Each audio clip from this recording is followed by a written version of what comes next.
thing is, you are gathered here. This is the first grand reunion that you have, and you are in a place where we first had that vision, the vision to construct a covered court. And now, this is the realization of that dream.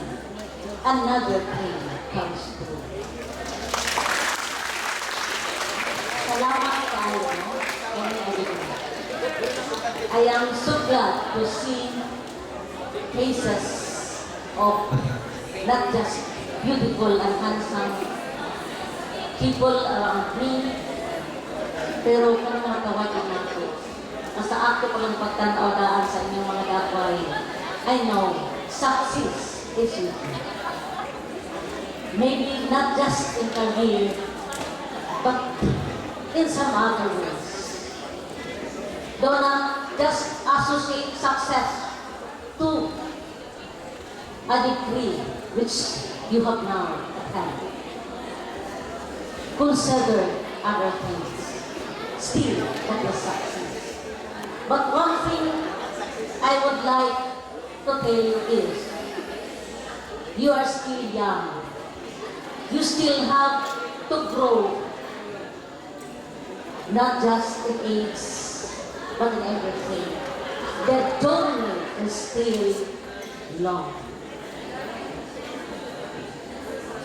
In your journey, never forget your Creator, because He is the cause why you have obtained success. Without Him, we are nothing. I am my part, I know. This is also the reason why, in some way or another, success is with me because of Him.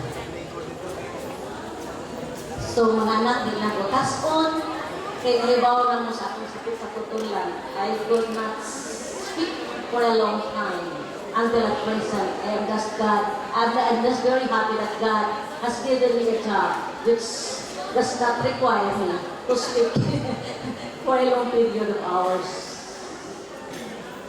Ringo na lang po, salamat sa inyong pag-imbitar, salamat sa inyong pagtuman sa akong assignment sa inyo, ha.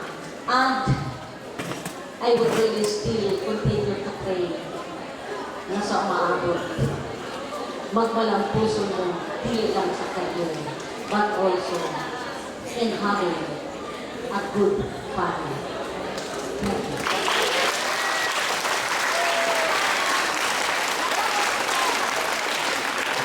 Thank